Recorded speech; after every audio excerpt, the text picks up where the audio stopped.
간절히 소원합니다. 우리 오늘 주실 하나님 말씀은 디모데전서 6장 3절에서 10절까지 말씀입니다. 저희가 지금 디모데전서를 묵상하고 있습니다. 디모데전서 6장 신약 성경, 제가 가지고 있는 성경은 341페이지로 되어 있습니다.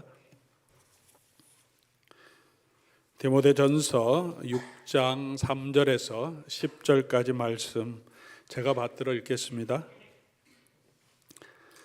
누구든지 다른 교훈을 하며 바른 말 곧 우리 주 예수 그리스도의 말씀과 경건에 관한 교훈을 따르지 아니하면 그는 교만하여 아무것도 알지 못하고 변론과 언쟁을 좋아하는 자니 이로써 투기와 분쟁과 비방과 악한 생각이 나며 마음이 부패하여지고 진리를 잃어버려 경건을 이익의 방도로 생각하는 자들의 다툼이 일어나느니라.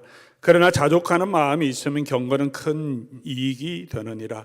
우리가 세상에 아무것도 가지고 온 것이 없음에도 또한 아무것도 가지고 가지 못하리니 우리가 먹을 것과 입을 것이 있은즉 족한 줄로 알 것이니라. 부하리 하는 자들은 시험과 올무와 여러 가지 어리석고 해로운 욕심에 떨어지나니 그 사람으로 파멸과 멸망에 빠지게 하는 것이라.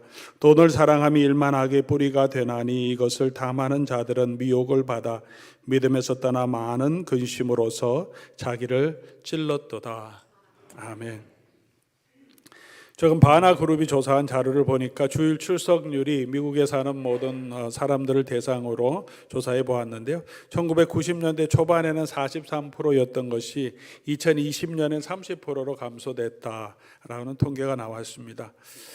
감소됐다는 것이 마음이 안타깝고 그래도 30%나 교회를 가고 있구나 하는 것도 뭐 교회가 캐톨릭 처치나 뭐 다른 모든 교회를 다 포함하고 있는 것이겠지만 그래도 30%는 가고 있다라고 얘기하는데 교회 출석률이 떨어지는데 특별히 젊은 층 연령별로 보니까 젊은 층들이 교회 가는 출석률이 많이 떨어졌다.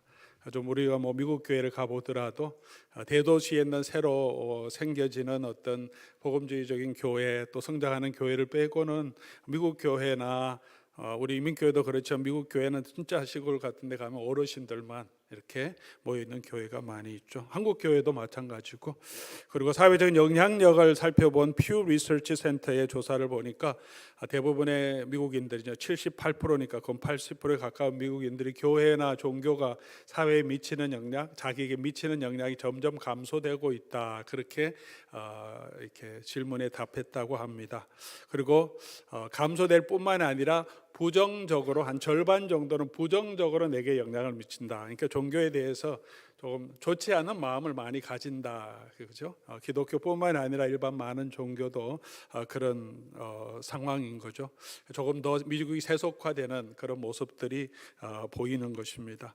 교회의 영향력이 약화되는 부분들, 교회가 또 성도들이 감소되는 부분들, 특별히 젊은 사람들이 교회를 가지 않는 이런 일들로 인하여서 우리가 많이 고민도 하고 또 어떻게 교회를 다시 세울까 하는 그런 여러 가지 세미나도 진행하고 있습니다. 우리가 함께 고민해야 할 문제가 아닐까 생각합니다. 이런 일들을 대하면서 우리가 어떻게 교회를 다시 회복할까, 또 다시 영향력 있는 교회로, 더 성장하는 교회로 갈 수 있을까 할 때 우리의 방향이 중요한 것 같아요. 우리가 기독교가 미국 사회 안에서도 점점 영향력, 주류에서 밀려난 그런 영향력을 상실하는 것 때문에 도전과 위협도 많이 느끼는데, 그럼 다시 영향력을 발휘할 수 있도록 어떻게 하면 좋을까, 이런 전략적인 사고보다는 교회가 교회되는 것, 교회가 새로워지는 것은 결국은 다시 하나님의 말씀으로 돌아가는 것이 교회가 새로워지는 것이라고 생각합니다. 교회가 영향력이 있고 성장하더라도 교회의 내면을 돌아보고 우리의 삶을 돌아보고 교회가 말씀 위에 제대로 서서 지금 가고 있느냐를 살펴보아야 하고, 교회가 세상에 또 비막을 듣고 있더라도 우리가 교회가 말씀 위에 서 있다면 박해 가운데서도 그 교회는 살아남을 것이고 그 영향력을 발휘할 것이라고 생각합니다. 교회의 본질을 회복하는 것, 성도의 본질을 회복하는 것이 더 중요하고 그 일에 우리는 항상 힘써야 할 것이라고 생각합니다. 그 부분 중에 하나가 오늘 우리의 중심 주제가 되는, 또 디모데전서의 중심 메시지가 되는 경건이 아닐까 생각합니다. 경건. 교회 안에, 목회자들 안에 성도들의 삶 가운데 경건한 삶이 있느냐? 사랑하는 교회 여러분, 여러분 경건한 삶이 여러분에게 있습니까? 세상 사람들 가운데 있지 않는, 우리가 하나님을 믿고 예수 그리스도의 복음을 믿고 이 세상이 아니라 영원한 하나님의 나라를 소망하며 살아가기 때문에 그냥 종교적인 의식이나 기독교인으로서의 생활을 넘어서서 하나님 앞에서 서는 경건이 우리에게 있는가? 경건의 삶도 살고 또 경건의 시간도 가지는 것도 필요하고, 경건을 위해서는 예배도 필요하겠죠.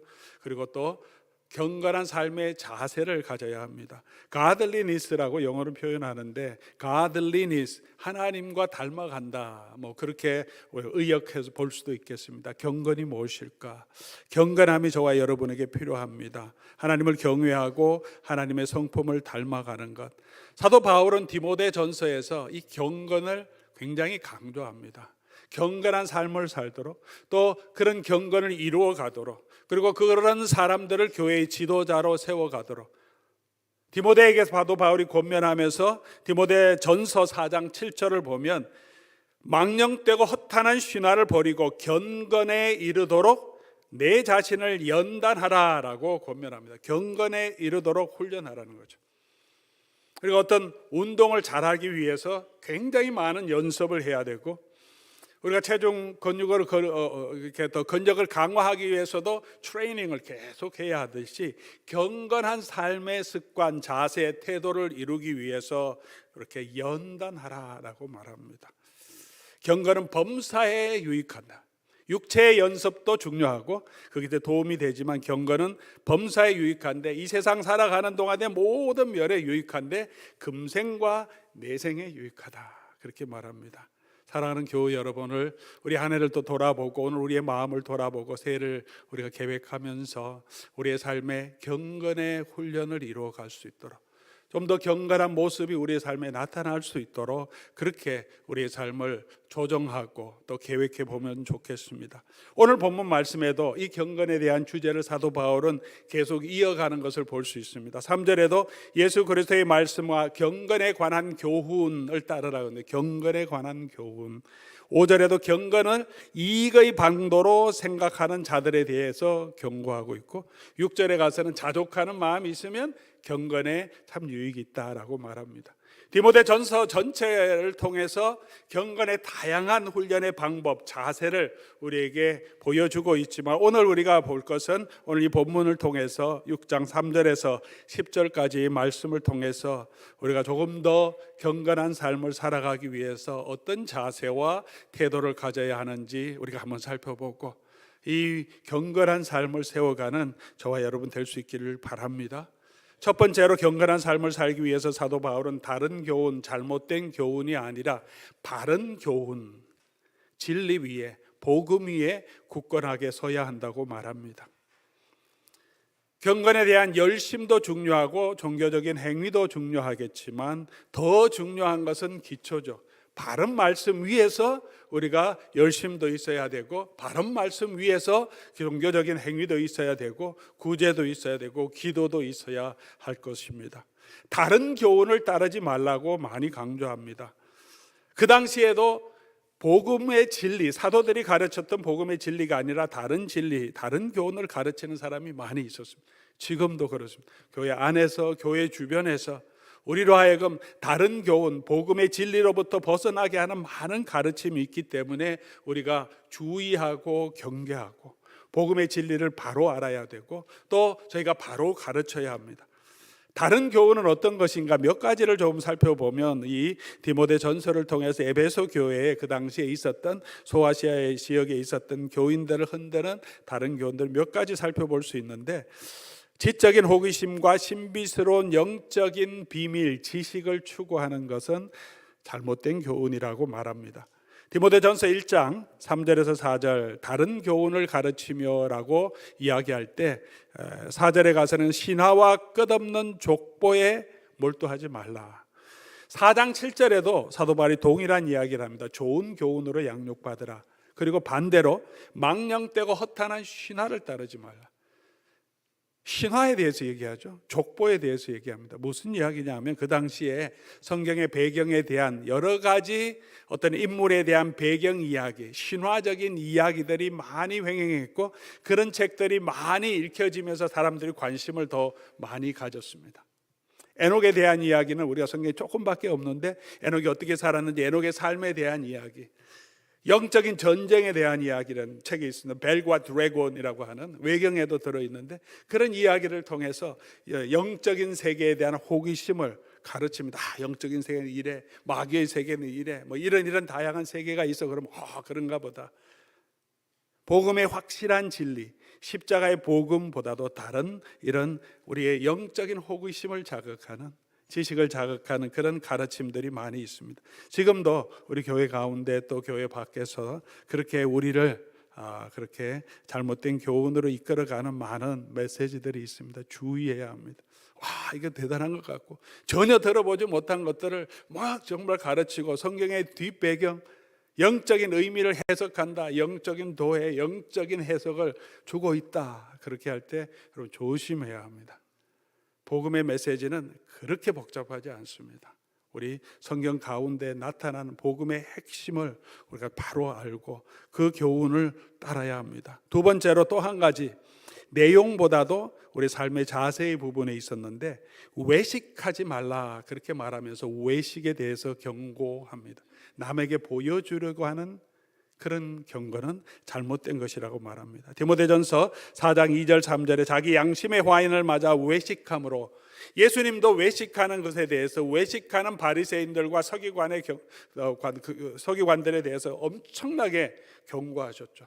하나님 보시는 앞에서 너희가 경건을 행하고 구제를 하고 기도하지 않고 사람에게 보여주려고 사람 앞에서 길거리에서 기도하고 11조 하는 거 자랑하고 그런 구제를 행하는 것을 책망하십니다. 너희 의를 사람 앞에 보이지 않게 하기 위해서. 진정한 경건은 무엇이겠습니까?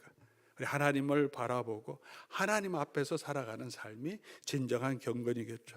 또 한 가지 바울이 경계하는 것은 금욕주의적인 경건의 형태, 종교 형태를 말합니다. 디모데전서 4장 3절에 보니까 혼인을 금하는 것, 그리고 여러 가지 음식에 대한 규정에 대해서 바울이 조심하라고 말합니다.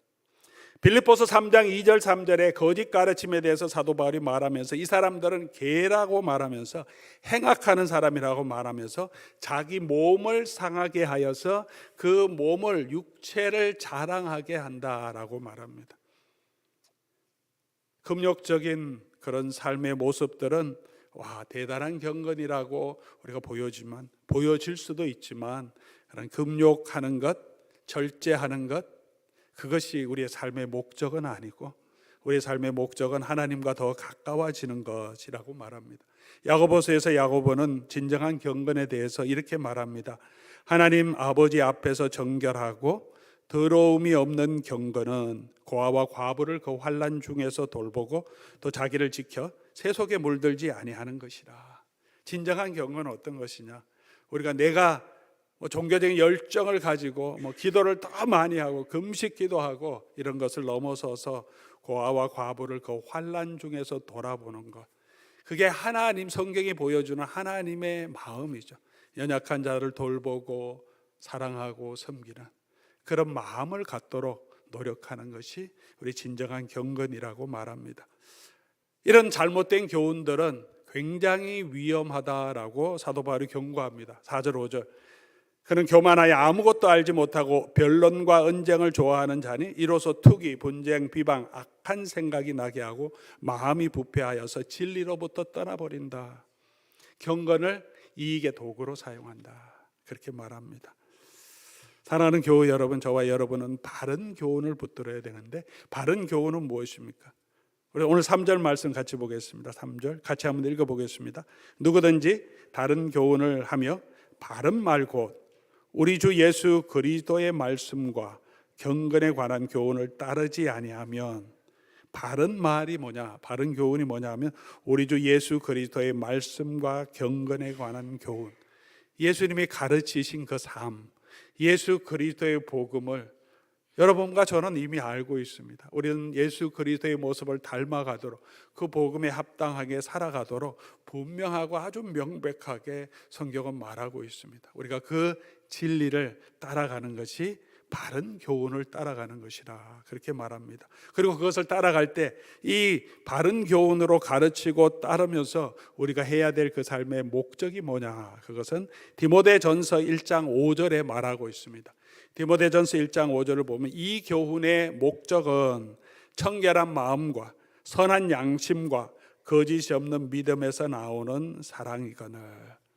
우리가 말씀을 배우고 설교를 듣고 또 신앙생활하는 가장 중요한 목적이 뭐냐? 청결한 마음, 그리고 선한 양심, 거짓이 없는 믿음에서 나오는 사랑을 이루어가는 것입니다. 여러분이 내가 잘하고 있느냐, 내가 신앙생활을 잘하고 있느냐 하는 걸 점검해 볼 때 목적을 가지고 우리의 삶을 점검할 수 있겠죠. 내가 열심히 하고 있나, 내가 지금 신앙생활 잘하고 있냐, 낙심하고 있느냐 평가해 볼 때 이것이 목적이기 때문에 내가 그러면 청결한 마음을 지금 가지고 있느냐, 선한 양심을 가지고 있느냐, 거짓이 없는 믿음에서 나오는 사랑을 내가 지금 실천하고 있느냐, 이런 것으로 우리의 삶을 판단할 수 있겠죠.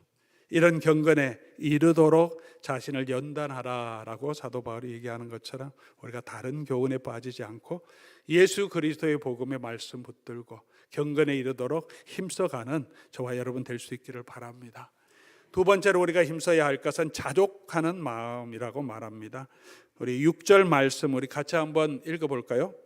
6장 6절. 그러나 자족하는 마음이 있으면 경건에 큰 이익이 된다.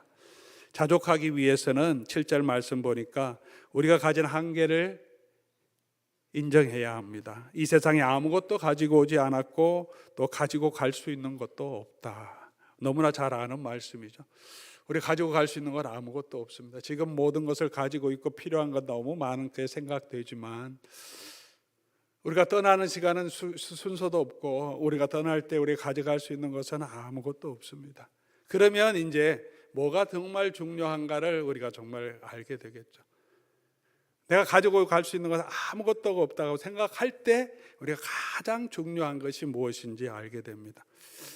그것을 알기 위해서는 우리가 연약한 존재라는 것, 우리에게 있는 세월이 영원하지 않다는 것, 제한되어 있다는 것을 기억해야 합니다. 아무것도 가지고 오지 않고 아무것도 가지고 올 수 없다. 그러므로 내게 주신 이 모든 것들을 어떻게 사용할지 우리가 우리 자신을 살펴보아야 합니다. 그리고 두 번째로 현재 삶이 하나님의 은혜를 아는 것도 자족할 수 있는 비결입니다. 8절 말씀 보니까 먹을 것과 입을 것이 있은즉 족한 줄로 알 것이라.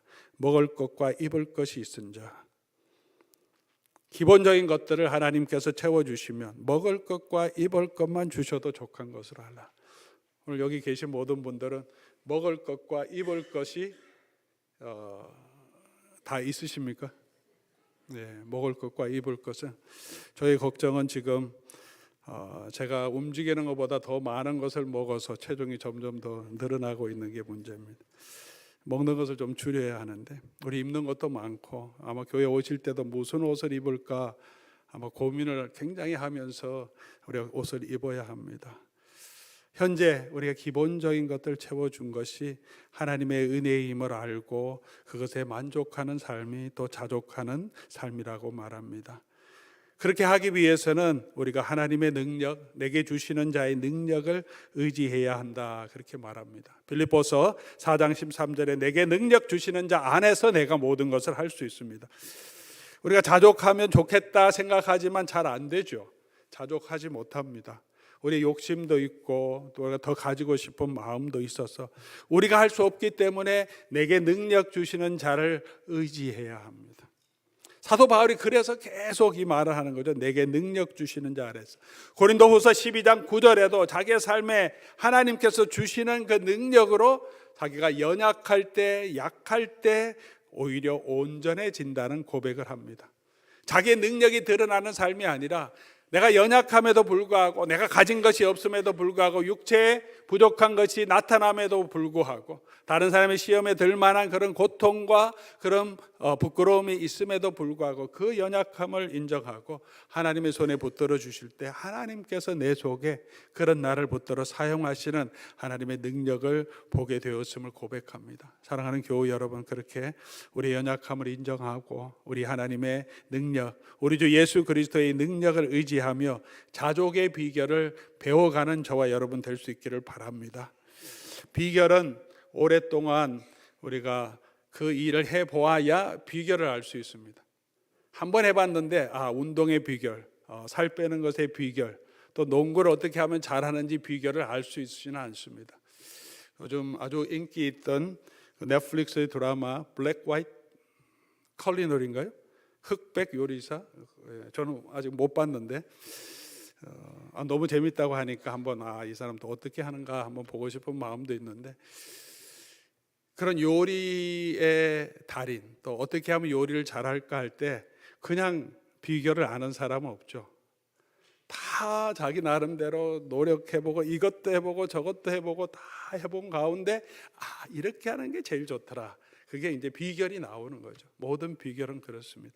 자족의 비결도 그냥 한 번에 그냥 자족하게 되는 게 아니라 연단해야 되고 그리스도를 의지해야 되고 힘들어서 낙심하는 마음도 겪어보아야 되고, 풍요를 주실 때 그 풍요가 또 내게 주시는, 또 내게 주어지는 여러 가지 어려움, 재정적으로 풍성할 때도 우리가 당하는 여러 가지 어려움, 또 채워지지 않는 마음도 또 살펴보아야 되고, 그런 과정을 통해서 그런 과정 가운데 정말 예수 그리스도를 발견하고 또 예수 그리스도 안에서 자족하는 비결을 배워가게 되는 것입니다.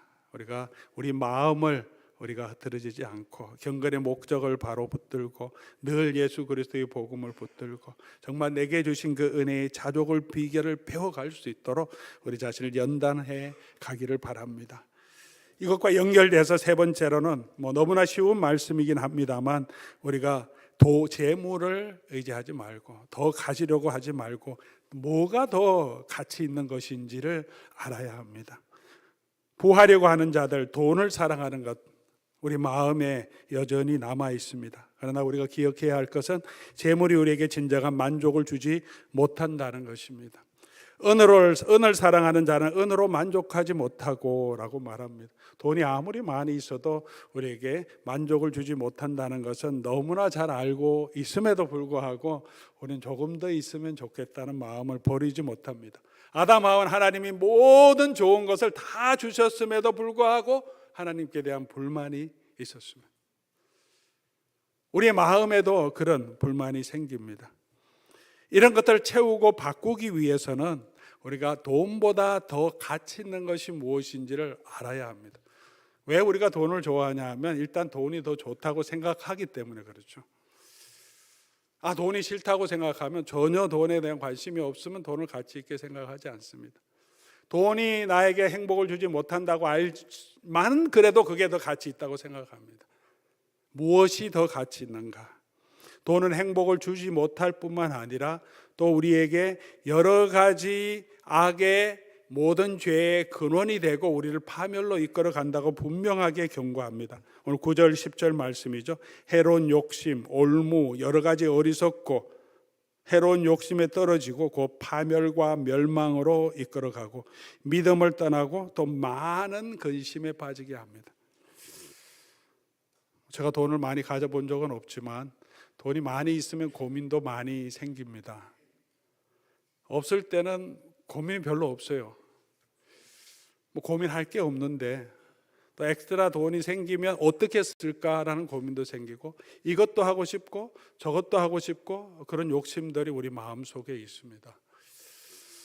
미국 대선에 우리가 많은 역량을 가지고 지켜보았는데 기뻐하는 사람, 슬퍼하는 사람이 많이 있습니다. 그중에 많은 것이 경제고, 그리고 스탁에 돈을 많이 투자한 사람들이 가장 관심을 많이 가지고 있습니다. 미국 주가가 어떻게 되느냐, 내 돈이 누가 대통령이 되느냐에 따라서 내 돈이 수십만 불이 날아갈 수도 있고 수만 불이 날아갈 수도 있기 때문에 그렇습니다. 그런 분들에게는 이 대선을 바라볼 때 고민하고 걱정해야 될 게 그냥 제가 바라보는 마음과 완전히 다른 마음이 있죠. 엄청난 고민이 되죠. 이게 돈이 몇만 불이 왔다 갔다 하는 그런 선거가 되기 때문에 돈이 많이 있으면 고민이 많습니다. 지켜야 되고 어떻게 사용해야 되고 오히려 더 많은 근심과 걱정이 우리 가운데 있습니다.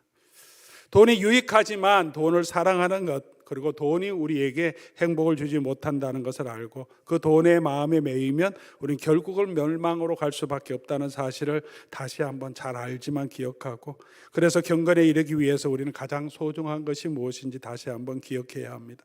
사도 바울은 그가 가졌던 모든 것보다 더 중요한 것은 예수 그리스도를 아는 지식이 가장 고상하다라고 표현합니다. 사랑하는 교회 여러분, 저와 여러분 예수 그리스도를 아는 그 지식에 가장 고상하고 가장 귀한 것으로 여기고 있습니까? 우리가 가장 귀하게 여기는 것은 무엇입니까? 여러분 인생에 가장 소중하게 생각하는 것은 무엇입니까? 돈이 우리의 모든 문제를 해결해 주지도 못하고 행복 주지 못하지만, 돈이 많이 없어도 건강이 없어도 예수 그리스도를 아는 이 지식은 저와 여러분에게 마음의 평안도 주고 힘도 주고 고난 가운데 이겨나갈 수 있는 소망도 주고, 내가 아무것도 없어도 예수 그리스도 안에서 당당하게 또 소망 가운데 그 가운데도 기뻐할 수 있는 능력을 우리에게 줍니다. 복음의 능력입니다. 복음이 아무것도 아닌 것 같지만 이 예수 그리스도를 알아가면 알아갈수록 큰 지식, 비밀스러운 지식이 아니더라도 오늘 내게 주신 이 성찬에 참여함을 통해서도 하나님이 내게 베풀어 주신 그리스도를 통해 보여주신 이 은혜가 내 속에 있으면 지금 나의 삶의 모든 고난 가운데서도 하나님이 주시는 위로를 경험할 수 있고 또 하나님이 주시는 소망을 경험할 수 있습니다.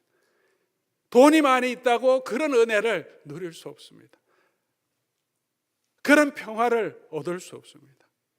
예수 그리스도를 아는 지식, 사도 바울은 또 고린도후서 4장 7절에 말하기를 이 보배를 우리가 이 질그릇 같은 몸에 가졌다.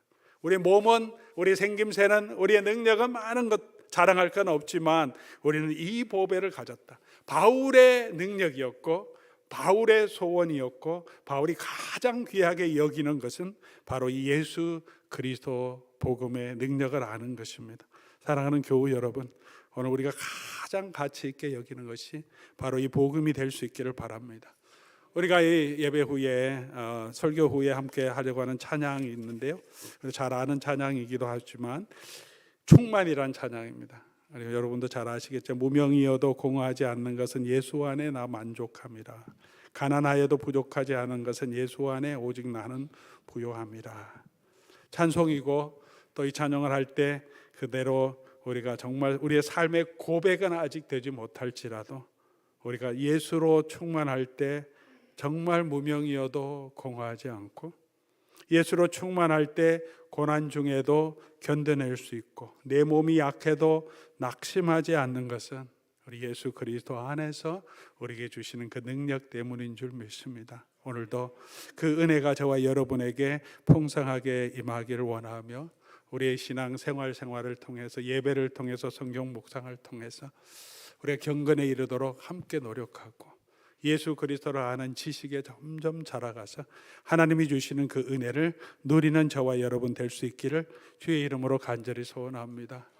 그 은혜를 누리기 위해서 은혜의 방편으로 예수님께서 제정해 주신 또 성찬에 우리가 참여합니다. 이 성찬을 또 먹고 마시면서 주의 능력, 주의 사랑, 우리 하나님 안에 있는 그 기업의 풍성함을 다시 한번 깨닫고 우리 예수님으로 충만한 저와 여러분 될 수 있기를 간절히 소원합니다.